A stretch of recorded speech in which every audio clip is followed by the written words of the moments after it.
हाँ चलो, अस्सलाम वालेकुम। Happy independence day to all. चलो स्टार्ट करते हैं। आज थर्ड टॉपिक का लास्ट सेशन है। तो अभी तक हम लोगों ने allotment of shares, provisions and procedure पढ़े हैं। प्रोसीजर सिर्फ रीड करना है, procedure of allotment of shares read करना है साल के लिए। उसके बाद देखो, अलॉटमेंट ऑफ शेयर्स, जब भी कंपनी शेयर इशू करती है तो पूरा का पूरा फेस वैल्यू एक साथ नहीं रिसीव करती है। तो 3 पार्ट में डिवाइड कर रहे हैं हम लोग। एप्लीकेशन मनी, अलॉटमेंट और कॉल। समझो 10 रुपये का शेयर है, एप्लीकेशन के टाइम तुम समझो कंपनी 3 रुपये रिसीव कर रही है। अलॉटमेंट के टाइम जो है, जब अलॉटमेंट लेटर आएगा तो अलॉटमेंट के टाइम 4 रुपये। फिर कॉल जब करेगी तो कॉल के टाइम जो है 3 रुपये। तो हो गया ना, 3 रुपये एप्लीकेशन, 3 रुपये जो है 4 रुपये अलॉटमेंट और 3 रुपये कॉल। तो इस तरह से स्टेप बाय स्टेप जो है कंपनी पैसा लेती है, फुल एक साथ नहीं लेती है। तो हम लोगों ने अलॉटमेंट ऑफ शेयर्स पढ़ चुके हैं, उसके प्रोविजंस क्या है और उसका प्रोसीजर क्या है। जब कंपनी शेयर अलॉट करती है तो जिसको शेयर अलॉट किया गया है उसको अलॉटमेंट लेटर आता है, और जिसको शेयर रिफ्यूज कर दिया कि हम आपको शेयर नहीं दे सकते हैं उसको रिग्रेट लेटर जाता है विथ रिफंड ऑर्डर। उसने जो एप्लीकेशन मनी भरा है वो पैसा उसको रिटर्न दिया जाता है। तो अलॉटमेंट प्रोसीजर के बाद, अलॉटमेंट ऑफ शेयर्स के बाद देखो, अब कंपनी ने हमको शेयर अलॉट कर दिया है तो कंपनी जो है हमको with in 2 months share certificate issue करेगी। शेयर सर्टिफिकेट क्या है? फिजिकल फॉर्म में एक सर्टिफिकेट है। जैसे आप लोगों को 10वीं पास हुए तो शेयर मार्कशीट मिलता है फिजिकल फॉर्म में, वैसे जो है ये शेयर सर्टिफिकेट फिजिकल फॉर्म में एक सर्टिफिकेट मिलता है। अगर हम डीमैट अकाउंट के थ्रू नहीं डीलिंग कर रहे हैं तो हमको शेयर सर्टिफिकेट आता है। तो शेयर सर्टिफिकेट है क्या? देखो मीनिंग इसका पहले देखो, मीनिंग दिया हुआ है, it is the registered document issued by A company which is an evidence of ownership of specified number of shares of the company। यानी उस पर स्पेसिफाई रहता है कि हम कितने शेयर के मालिक हैं। इट इज रजिस्टर्ड डॉक्यूमेंट, ये जो है रजिस्टर्ड डॉक्यूमेंट है issued by company which is an evidence of ownership, जो प्रूफ है कि हम इस कंपनी में मालकाना हक रखते हैं, ownership of specified number of shares of the company. Share certificate is a प्रीमा facie evidence of title to shares. ये प्रीमा फेसी डॉक्यूमेंट है, ये अगर कुछ प्रॉब्लम होता है तो हम कोर्ट में जा सकते हैं। तो share certificate is a प्रीमा facie, ये प्रीमा facie fill in the blank में आ सकता है। Share certificate is a प्रीमा facie evidence of title to share. Share certificate has to be issued under the common seal of the company, company का उस पर seal रहता है, and sign by at least 2 director, company के 2 director कम से कम sign हो, 2 director का sign होता है, and counter sign by the company secretary, और साथ में कंपनी सेक्रेटरी का भी काउंटर साइन रहता है। तो share certificate has to be issued under the common seal of the company and sign by at least 2 director and counter sign by the company secretary. Company has to issue share certificate to all allottees, जिसको जिसको share certificate company ने issue किया है सबको जो है share certificate issue होता है। तो शेयर सर्टिफिकेट का कंटेंट देखो, शेयर सर्टिफिकेट जो हमको फिजिकल फॉर्म में मिलता है उस पे उसका कंटेंट क्या क्या रहेगा, उसमें क्या क्या लिखा रहता है। देखो शेयर सर्टिफिकेट में टॉप पर रहेगा name of the company, CIN number होता है जो रजिस्ट्रेशन नंबर होता है, registered office address, CIN number जो है रजिस्ट्रेशन का नंबर है, और रजिस्टर्ड ऑफिस एड्रेस क्या है, कंपनी का रजिस्टर्ड ऑफिस किस स्टेट में है, कहाँ पर है, उसका पूरा एड्रेस रहता है। फोलियो नंबर, जो हमको शेयर सर्टिफिकेट इशू किया गया उसका फोलियो नंबर क्या है, सर्टिफिकेट का नंबर क्या है, नेम ऑफ मेंबर, समझो हमने कंपनी का शेयर खरीदा तो हमारा नाम उसमें मेंबर का रहेगा। नेचर ऑफ शेयर, किस तरह का शेयर है, इक्विटी शेयर है या प्रेफरेंस शेयर है। नंबर ऑफ शेयर्स, कितना शेयर हमारे पास है, हमने कितना शेयर परचेज किया है, 100, 1000, 500 जो भी है। And distinctive number of the shares, वो शेयर हमारा किस नंबर से कहां तक हमारा शेयर है। समझो 101 से 200 तक 100 शेयर जो है हमारा है, तो वो नंबर मेंशन रहेगा, इसको बोलते हैं distinctive number of shares. Amount paid on shares, हमने जो है शेयर का कितना अमाउंट पे किया है, उस पर कॉमन सील रहेगा इफ एनी, अगर जरूरत है तो कॉमन सील भी शेयर सर्टिफिकेट पर रहता है। Signature of 2 directors and company secretary, 2 director का सिग्नेचर और कंपनी सेक्रेटरी का सिग्नेचर रहता है। तो ये हो गया कंटेंट। कंटेंट फिर से देख लो, कंटेंट जो शेयर सर्टिफिकेट हमको मिलता है फिजिकल फॉर्म में, इट इज रजिस्टर्ड डॉक्यूमेंट ना। Following are the content of share certificate, name of the company, CIN number और registered office address, folio number, share certificate number, name of the member, share holder का नाम, nature of share, equity share, preference share क्या है, number of shares और its distinctive number of shares. Amount paid on shares, कितना हमने amount भरा है, common seal if any and signed signature of 2 directors and company secretary. तो ये हो गया शेयर सर्टिफिकेट। शेयर सर्टिफिकेट 2 मार्च के लिए आ सकता है तुमको। तो उसके बाद देखो नेक्स्ट है call on shares. Call on shares पर क्वेश्चन नहीं रहेगा इस साल, सिर्फ स्टडी करना है, आप लोगों को पढ़ना है। Eight the time of issue, देखो कॉल ऑन शेयर मतलब हमने एप्लीकेशन मनी जमा किया, एप्लीकेशन मनी शॉर्ट आउट होने के बाद अगर कंपनी ने हमको शेयर अलॉट किया तो हमको अलॉटमेंट लेटर आया, उसमें डेट दे दिया कि अलॉटमेंट मनी फला डेट तक भरना है। अब कंपनी को फिर 2 महीने के बाद 3 महीने के बाद कंपनी फिर कॉल लेटर भेजती है कि कॉल मनी भी भर दो जो बैलेंस पैसा है। समझो 3 रुपये एप्लीकेशन का भर दिया था, उसके बाद कंपनी ने हमको शेयर अलॉट किया तो हमको अलॉटमेंट पैसा भरना पड़ा। अलॉटमेंट भरने के बाद अब हमको कंपनी कॉल कर रही है तो कॉल मनी भी भरना पड़ेगा। तो at the time of issue of share a company में state that the issue price of the shares is to be paid in installment as and when the company demand for it। ये जब company demand करती है पूरा का पूरा एक साथ नहीं लेती, इंस्टॉलमेंट में रहती है, जैसे एप्लीकेशन, अलॉटमेंट और कॉल्स। तो at the time of issue of shares company में state that issue price of the shares is to be paid in installment as and when the company demands for it. जब company demand करेगी तब हम उसको भरेंगे। So when a company demands the shareholder to pay a part or full amount of the balance amount unpaid on share, it is called as call on shares।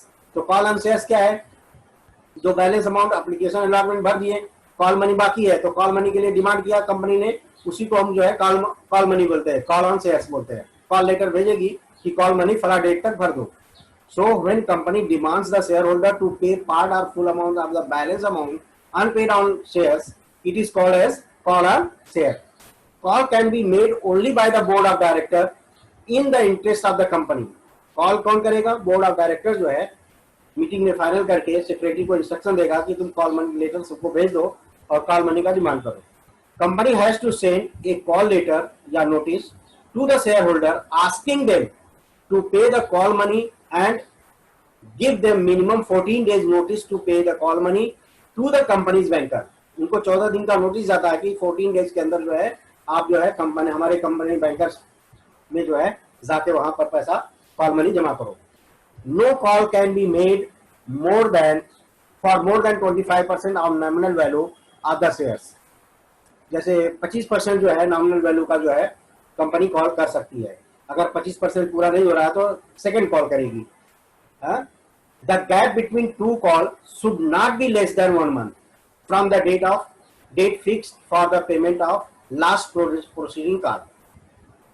यानी 2 call में अगर 2 call में ले रही है, first call and final call, तो उस call के दरमियान 1 महीने का गैप होना चाहिए, याद रखना। 1 month call, 2 months call. The gap between 2 calls should not be less than 1 month। 2 call के दरमियान 1 महीने का गैप होना चाहिए, उससे ज्यादा नहीं होना चाहिए। The rules and procedure to make call is given in the company's articles of association. Call कैसे करना है इसका पूरा रूल्स और प्रोसीजर जो है articles of association, rules regulation, ये जो इंपॉर्टेंट डॉक्यूमेंट है मेमोरेंडम आर्टिकल्स ऑफ एसोसिएशन में पूरा रूल्स रेगुलेशन उसका दिया रहेगा। तो कॉल ऑन शेयर में देखो, call can be made by only by board of director in the interest of the company. Company का इंटरेस्ट ध्यान में रखते हुए जब जरूरत है तो कॉल कर लेगी। Company has to send call letter to the shareholder asking them to pay the call money and give them 14 days notice, minimum 14 days notice to pay the call money to the company's banker. No call can be made for more than 25% of nominal value of shares. The gap between two calls should not be less than 1 month from the date fixed for the payment of last proceeding call.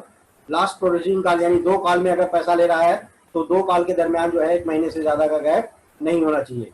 The rules and procedure to make call is given in the company's articles of association. Company के articles of association में rules regulation पूरा दिया रहेगा, उसके हिसाब से company call करती है। देखो, कॉल ऑन शेयर्स के बाद जो है आता है फोरफीचर ऑफ शेयर्स। फोरफीचर का मतलब होता है कैंसिलेशन ऑफ मेंबरशिप। कंपनी ने हमको कॉल लेटर दिया, 14 डेज का नोटिस दे दिया कि 14 डेज के अंदर आपको कॉल मनी भरना है। इन केस किसी शेयर होल्डर के पास उस समय जो है उतना पैसा नहीं रहा, वो पे करने में फेल हो गया, फिर कंपनी जो है रिमाइंडर लेटर देती है कि रिमाइंड करती है कि आप जो अभी तक नहीं भरे उसको जल्द से जल्द विथ इंटरेस्ट भरो। उसके बाद भी अगर नहीं भरता है कोई मेंबर पैसा, तो वार्निंग लेटर ऑफ फोरफीचर आता है। वार्निंग लेटर देगी कंपनी कि तुम जो है फला डेट तक विथ इंटरेस्ट अमाउंट जमा करो, अदरवाइज तुम्हारा शेयर क्या होगा, फोरफिट हो जाएगा। फोरफीचर का मतलब होता है कैंसिलेशन ऑफ मेंबरशिप। शेयर जब एक बार फोरफिट हो गया तो वो जो है शेयर होल्डर अब मेंबर नहीं रहा, उसका शेयर कैंसिल हो जाता है और उन्होंने जो एप्लीकेशन और अलॉटमेंट के टाइम पैसा भरा है वो कंपनी रिफंड नहीं करती है। तो इसको बोलते हैं फोरफीचर ऑफ शेयर्स। देखो, फोरफीचर का मीनिंग लिखना है, if a shareholder fails to pay call on shares within a certain period, the board of director can take away the ownership of shares. board of director जो है उनका ownership वापस ले लेगा। This is called forfeiture of shares. और only partly paid up shares can be forfeited. जब fully paid है तो forfeit करने का सवाल ही नहीं आता। उन्होंने एप्लीकेशन और अलॉटमेंट भरा, कॉल मनी सिर्फ नहीं भरा, उसके लिए उसका शेयर forfeit हो जाए, कंपनी कर सकती है। Company has to send a notice of forfeiture to concerned members. जिसका शेयर फोरफिट हो रहा है उसको नोटिस जाता है कि आपका शेयर फोरफिट हो गया, अब आप जो है कंपनी के मेंबर शेयर होल्डर नहीं रहे। Notice must give minimum 14 days period from the date of service notice to make the payment along with the interest. और जो ये नोटिस फोरफिचर जाता है उसमें जो है 14 डेज पीरियड का सर्विस नोटिस रहता है, विथ इंटरेस्ट उसके दरम्यान भी भर सकता है। The notice must give minimum 14 days period from the date of service of notice to make the payment along with the interest. तो ये हो गया फोरफीचर। फोरफीचर का मतलब होता है cancellation of membership. Effect of forfeiture क्या है, देखो, cessation of membership. Membership cease कर लेना, वापस ले लेना। On forfeiture of members, on forfeiture a member cease to be member of the company and losses all membership rights. जब एक बार उसका मेंबरशिप खत्म हो गया तो जो भी मेंबरशिप राइट है वो खत्म हो जाता है। Members name is removed from the register of members. Member में जो उसका नाम रजिस्टर दर्ज है वो वहां से सेक्रेटरी जो है कैंसिल कर देगा, कट कर देगा। तो cessation of member, cessation of membership, cancellation of membership, cease कर लेना, वापस ले लेना।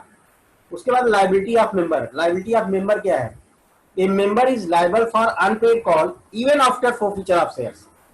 Forfeit के बाद भी अगर कंपनी डूब जाती है तो जो पैसा वो कॉल मनी नहीं भरा है वो उसके ऊपर लायबिलिटी रहेगा, उसको पे करना पड़ेगा। कब तक, जब तक वो कंपनी फोरफिटेड शेयर वापस री इशू नहीं कर देती है तब तक। The liability ceases only when company reissues the forfeited shares. The liability ceases, liability खत्म हो जाएगा only when the company reissue the forfeited share. जो कंपनी ने शेयर फोरफिट किया है वो वापस किसी दूसरे मेंबर को, दूसरी पब्लिक को री इशू कर दिया तो उसके बाद जो है उसकी लायबिलिटी नहीं रहती। लेकिन अगर समझो री इशू नहीं किया तो उसकी लायबिलिटी जो है बरकरार रहेगी जब तक वो री इशू नहीं करता है। तो लायबिलिटी ऑफ मेंबर क्या है, member is liable to pay, liable for unpaid call even after forfeiture of shares. अगर कंपनी समझो डूब गई, इन्होंने फोरफिट किया, डूब गया और री इशू नहीं किया कंपनी ने, तो जो मेंबर है, जो उन्होंने कॉल मनी नहीं भरा, उसके ऊपर लायबिलिटी रहेगा, वो कोर्ट के नोटिस के जरिए भी ले सकता है पैसा। उसके बाद है liquidation of company. If company goes in for liquidation with in 1 year of forfeiture of share, the member whose share had been forfeited is liable to pay the call as a past member।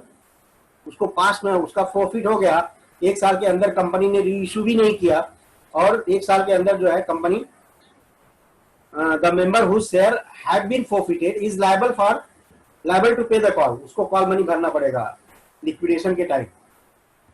अगर company ने समझो forfeit कर दिया share, 1 साल के अंदर ही company जो है लिक्विडेशन में चली गई, डूब गई कंपनी और बंद करना पड़ा, और उन्होंने री इशू नहीं किया शेयर, फॉरफिटेड शेयर री इशू नहीं किया, तो जो है जो कॉल पर पैसा उसका बाकी है वो उसको भरना पड़ेगा। तो ये 3 इफेक्ट ऑफ फॉरफिचर है। पहला है मेंबरशिप खत्म हो जाना, लायबिलिटी जब तक कंपनी जो है री इशू नहीं करती फॉरफिटेड शेयर, तब तक उसकी लायबिलिटी बरकरार रहती है, उसको पे करना पड़ सकता है। लिक्विडेशन ऑफ कंपनी, अगर 1 साल के अंदर कंपनी लिक्विडेट होती है तो उस पर जो लायबिलिटी है कॉल अमाउंट का भरना है, उसको भरना पड़ेगा। तो ये हो गया सीसेशन ऑफ मेंबरशिप। अब उसके बाद आता है next surrender of shares. Surrender of shares ये भी सिर्फ मीनिंग है। सरेंडर का मतलब, अगर हमको लग रहा है कि हमने एप्लीकेशन भर दिया, अलॉटमेंट भर दिया, कॉल मनी नहीं भर पा रहे हैं, तो हम शेयर क्या करेंगे, सरेंडर कर देंगे कंपनी के पास।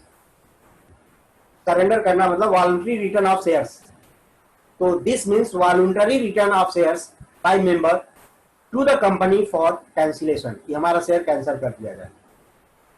Surrender of share is allowed only if there is no other option but to forfeit the shares.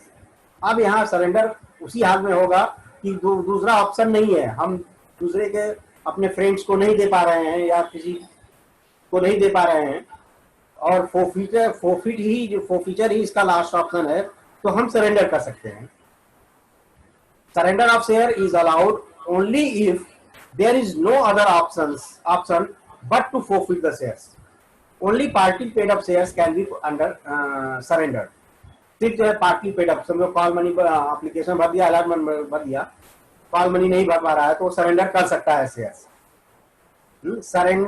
Surrender shares can be reissued in the same way as forfeited shares. जैसे forfeited share reissue करते हैं ना, reissue दूसरी party को करेंगे, वैसे surrender किया हुआ शेयर भी कंपनी रीइश्यू कर सकती है। The articles of association of company must provide for surrender of shares. Articles of association जो डॉक्यूमेंट है उसमें rules regulation surrender of shares का दिया रहेगा, कैसे सरेंडर करना है, किन हालत में होगा। Surrendering of shares leads to reduction of capital, hence companies avoid surrender of shares. Surrender of share से उसका कैपिटल वैल्यू जो है, कैपिटल रिड्यूस होता है, कंपनी का कैपिटल फंड जो है रिड्यूस होता है, इसलिए जो है कंपनियां क्या करती है, सरेंडर ऑफ शेयर से अवॉइड करती है। वो बोलती है पहले कि आप जो है मार्केट में या किसी दूसरे को, फ्रेंड को अपना दे दो। तो ये हो गया सरेंडर ऑफ शेयर्स। ये भी इस साल के लिए सिर्फ रीड करना है आपको, आगे के लिए ऑब्जेक्टिव के लिए तुमको। उसके बाद आता है transfer of shares. Transfer of shares क्या है, जैसे हमने शेयर खरीद लिया, 1 साल 2 साल रखे अपने पास, डिविडेंड लिया, अब हमको जो है अर्जेंट पैसे की जरूरत आ गई, तो हम वो शेयर क्या कर सकते हैं, बेच सकते हैं शेयर मार्केट में। क्योंकि शेयर जब कंपनी फर्स्ट टाइम इश्यू करती है तो उसको लिस्टिंग कराना पड़ता है किसी भी रिकॉग्नाइज्ड स्टॉक एक्सचेंज में। एक बार लिस्टिंग हो गया तो हम शेयर मार्केट में कहीं भी कभी भी शेयर बेच सकते हैं। तो ट्रांसफर ऑफ शेयर्स क्या होता है, voluntary sale of shares. Sale of shares है ये। सरेंडर का मतलब वॉलंटरी रिटर्न ऑफ शेयर्स है। Transfer of share means voluntary transfer of shares by a member of company in favour of other person, किसी दूसरी पर्सन को भेज देना। Every member has a right to transfer their shares. हर एक member को right है अपना शेयर जो है ट्रांसफर कर सकता है। ठीक है, तो ट्रांसफर का ये मीनिंग है, transfer of share means voluntary transfer of shares by member of a company in favour of other person. Every member has right to transfer his shares, their shares. In case of public company, share are freely transferable subject to the provisions of articles of association. अगर articles में association में rules तो रहता ही है, वो article के हिसाब से जो है वो फ्रीली ट्रांसफरेबल है। सिर्फ डॉक्यूमेंट ये फिलअप फॉर्म भरेगा, ट्रांसफर फॉर्म, और ट्रांसफर कर देगा। Whereas in case of private company there are certain restrictions on free transfer of shares, freely transferable नहीं है।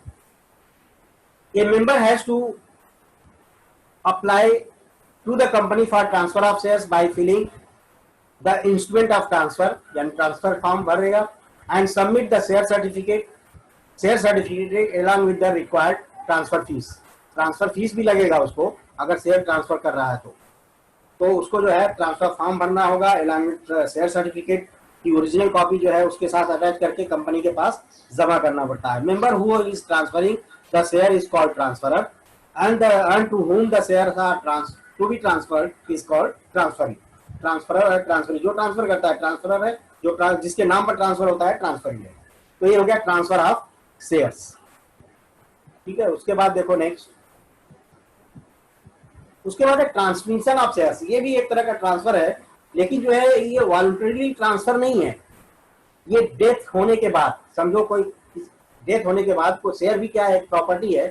आफ्टर डेथ जो है, जो लीगल हायरर है, लीगल रिप्रेजेंटेटिव है, उसके नाम पर ऑटोमेटिक जो है शेयर ट्रांसफर हो जाना, इसी को बोलते हैं transmission of transfer by operation of law के हिसाब से जो उसका लीगल रिप्रेजेंटेटिव है उसके नाम पर ट्रांसफर होना। तो ये भी ट्रांसमिशन ही है, ये भी ट्रांसफर ही है एक तरह का। तो transmission of share take place due to operation of law के हिसाब से। The shares of the member is automatically transferred to other person on the death के बाद। इंसॉल्वेंसी, अगर शेयर होल्डर जो है इंसॉल्वेंट हो गया तो जो लीगल रिप्रेजेंटेटिव है उसके नाम पर ट्रांसफर हो जाना। इंसॉल्वेंसी मतलब बैंक तबाह हो जाना, बर्बाद होना। एंड और इनसैनिटी ऑफ मेंबर, इनसैनिटी मतलब मेंटली हैंडीकैप। अगर कोई मेंबर मेंटली हैंडीकैप हो गया, अब उसकी प्रॉपर्टी है शेयर, लाख 2 लाख का शेयर है, तो जो है लीगल रिप्रेजेंटेटिव जो है उसके नाम पर ट्रांसफर हो जाता है। तो ट्रांसमिशन जो लॉ के हिसाब से होता है, यानी डेथ हो गया या शेयर होल्डर इंसॉल्वेंट हो गया या इनसैनिटी हो गया, इनसैनिटी मेंटली हैंडीकैप हो गया, तो उसका जो है शेयर जो है ऑटोमेटिकली जो है जो लीगल रिप्रेजेंटेटिव है उसके नाम पर ट्रांसफर हो जाता है। Transmission of share take place due to operation of law, that is the share of member is automatically transferred to another person on the death, insolvency और insanity of member. Thus transmission of share is and involuntary action. ये voluntary नहीं है, involuntary है। Transfer voluntary है और ये जो है इनवॉलंटरी एक्शन है। There is only one party, that is legal heir who initiate the process of transmission. जो जिस समझो फादर का डेथ हो गया तो उसका शेयर उसके बेटे के नाम पर होगा, तो बेटा जो है इनिशिएट लेगा, जो लीगल हायरर है वो इनिशिएट लेगा इस प्रोसेस में। The legal hirer or official receiver need not pay any consideration or for the share। Share के लिए कोई कंसिडरेशन नहीं देगा, कोई फीस वगैरह नहीं लगता है। The original liability of member continue in case of transmission।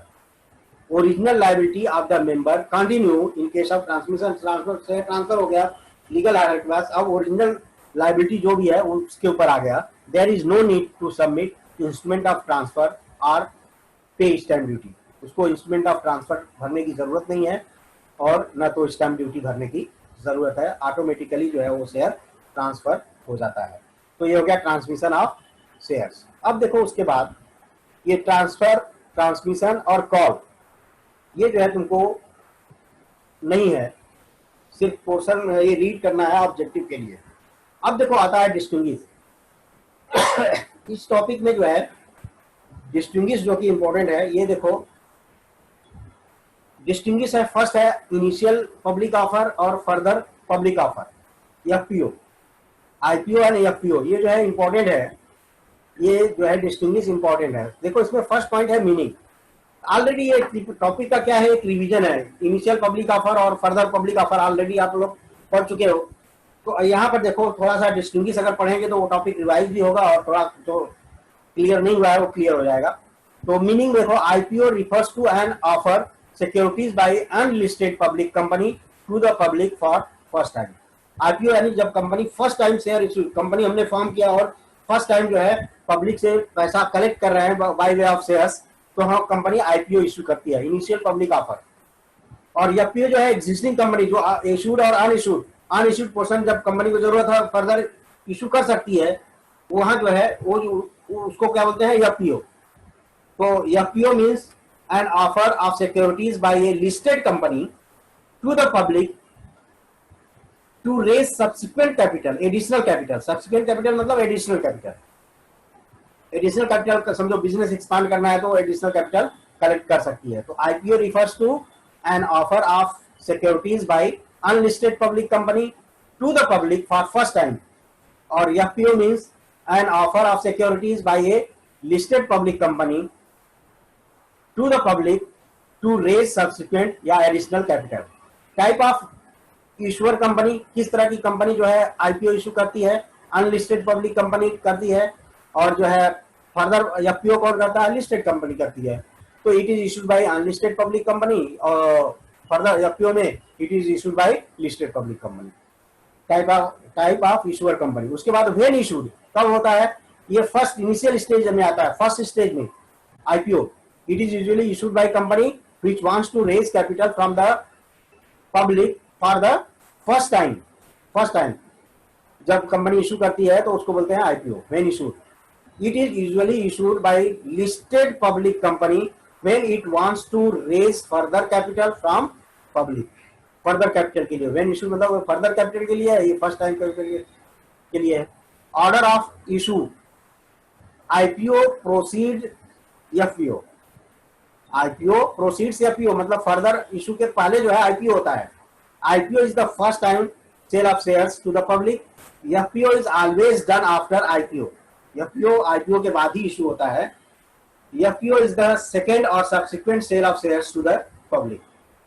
Listing तो कराना पड़ेगा। Company has to get itself listed for the first time before issuing IPO.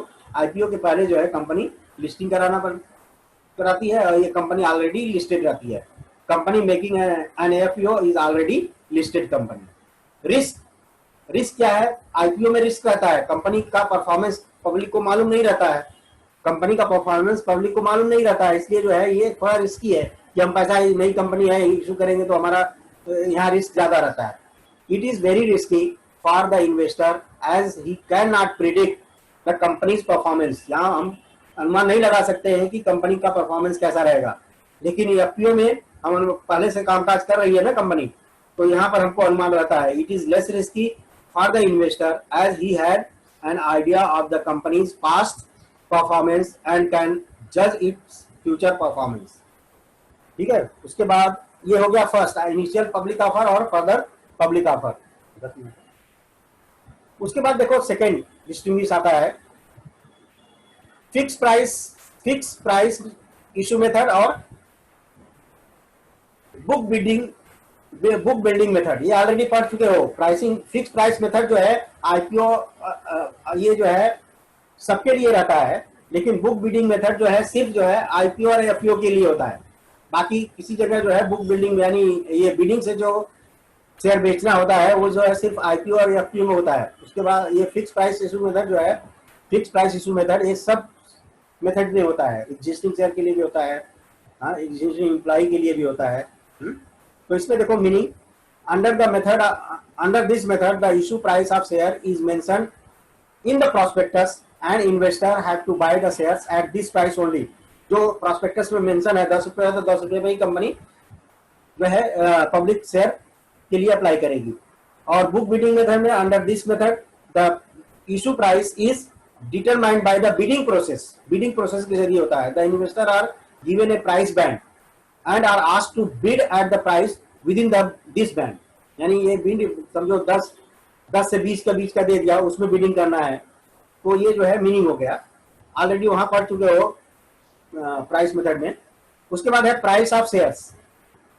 यहाँ पर प्राइस क्या रहता है, फिक्स रहता है, वहां फिक्स नहीं रहता है। The exact price of the share is known in advance and it is mention in the prospectus. तो ये फिक्स प्राइस मेथड में प्रोस्पेक्टस में लिखा रहेगा the price of the share is not known in advance, only minimum price and maximum price at which the company is willing to sell the share is known in advance.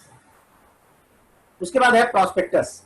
Company has to issue prospectus with certain details of price and the total number of share offered by the company. पूरा पूरा prospectus में लिखा रहेगा. Company issue red hiring prospectus. यहाँ जो है company red hiring prospectus issue करती है, containing only the price band. उसमें सिर्फ price band and total size of the issue दिया रहेगा. प्राइस बैंड मतलब मिनिमम और मैक्सिमम प्राइस दिया रहेगा. तो ये हो गया मीनिंग, प्राइस और प्रॉस्पेक्टस. उसके बाद देखो इसी का अगला point,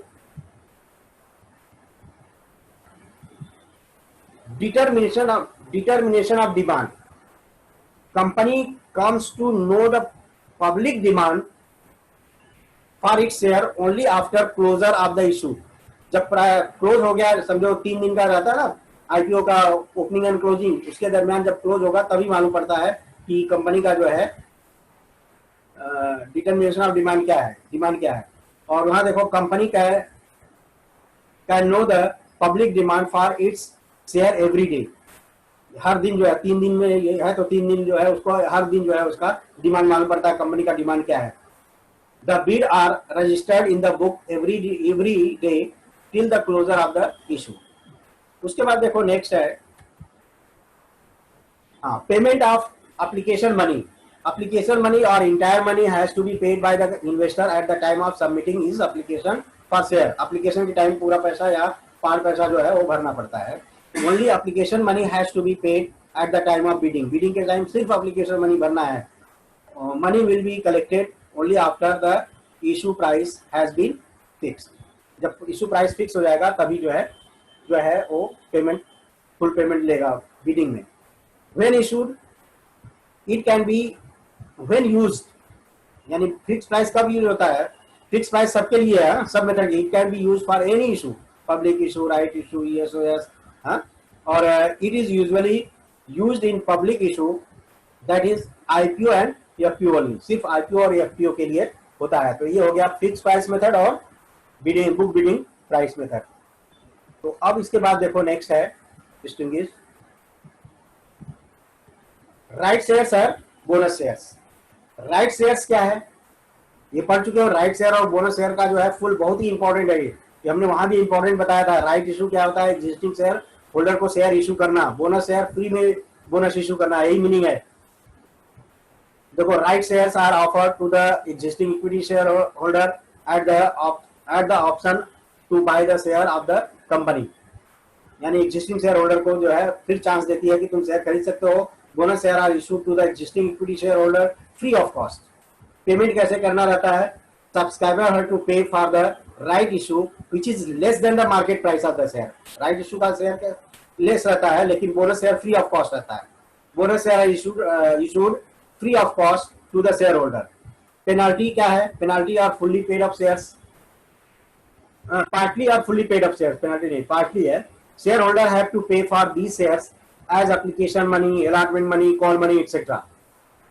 Till the full money has money on shares is paid up. जब तक शेयर पूरा पैसा पे नहीं हो जाता तब तक allotment, application money, allotment money, call money को भी डिवाइड कर सकते हैं दो भाई.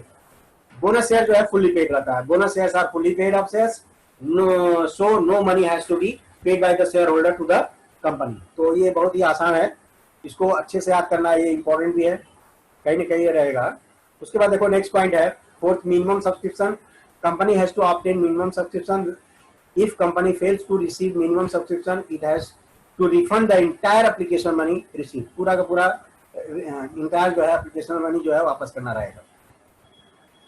और बोनस शेयर यहाँ तो कोई सवाल ही नहीं. There is no minimum subscription to be collected as bonus share are issued at free of cost. Right to renounce. Renounce में देखो the shareholder can renounce his shares. अपना राइट जो है दूसरे को दे सकता है कि चलो मैं राइट शेयर नहीं ले रहा हूँ, दूसरे मेंबर को, दूसरे आउटसाइड मेंबर को दे सकता है राइट कि तुम खरीद लो शेयर. और यहाँ तो फ्री में मिला तो एक क्यों ट्रांसफर करेगा bonus share. Share holder can not renounce his bonus share. किसी को अपना बोनस शेयर फ्री में नहीं देगा. Purpose of issue. Right issue is done by the company when it wants to raise fresh fund but wants to give chance to their existing member to increase their share holding. Right issue का purpose क्या है? Right issue is done by the company when it wants to raise fresh fund but wants to give chance to their existing fresh fund, यानी unissued portion जब issue करती है तो पहले company जो है अपने एग्जिस्टिंग शेयर होल्डर को जो है चांस देती है। हा? उसके बाद है when company has accumulate huge profit, जब कंपनी के पास रिजर्व में पैसा ज्यादा हो जाता है तो जो है फ्री ऑफ कॉस्ट जो है share as a bonus share issue करती है। उसके बाद देखो नेक्स्ट है, लास्ट है transfer of shares and transmission. अभी अभी पढ़े हो तो ये जो है अभी अभी पढ़े हो, ताजा है ना, तो अभी देखो मीनिंग क्या है। ट्रांसफर मतलब वॉलंटरी रिटर्न करना, ट्रांसमिशन ऑटोमेटिक जो है लॉ के हिसाब से। Transfer of share means voluntary giving away one share to another person by entering into contract with the buyer.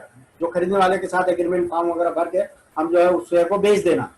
Transmission it means transfer of ownership of shares to his legal representative due to operation of law. It takes place due to death, due to insolvency, due to insanity of the member. Death के बाद member bankrupt हो गया या mentally handicap हो गया तो share transfer होता है। ये हो गया meaning. When done, it is done when member wants to sell his shares, give his shares as a gift. When done, transfer of shares कब होता है? It is done when member wants to sell his shares. जब वो share बेचना चाहता है तब होता है। It is done when member dies or become insolvent or insane.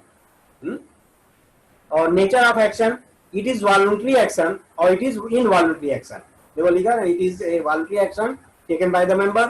It is involuntary action as it is due to operation of law. उसका बाद देखो नेक्स्ट पॉइंट है पार्टीज इन्वॉल्व। इसमें ट्रांसफरर एंड ट्रांसफरी दोनों होता है। हा? इसमें जो है ट्रांसफरर और ट्रांसफरी दोनों रहेगा। Transfer of share two parties, transferor and transferee, there is only one party that is legal representative या nominee of the member. Instrument of transfer क्या लगेगा? यहाँ पर ट्रांसफर फॉर्म भरना पड़ेगा, वहां पर ट्रांसफर फॉर्म भरने की जरूरत नहीं है। तो transfer require instrument of transfer, no instrument of transfer needed. Initiated by transferor यहाँ इनिशिएट करता है और यहाँ लीगल रिप्रेजेंटेटिव जिसका लीगल हायरर जो है इनिशिएट करता है। Transfer initiated by transfer process, legal representative initiate the process of transmission. Stamp duty has as per the market value has to be paid. Transfer में स्टैम्प ड्यूटी भरना पड़ेगा, वहां पर no stamp duty is to be paid. इस तरह से जो है ये अपना जो है आज का कंप्लीट होता है। थोड़ा फास्ट रहा है, इसको जो नोट्स जो है जरा अच्छे से प्रिपेयर कर लेना तुम लोग। डिस्टिंग्विश इसमें चारों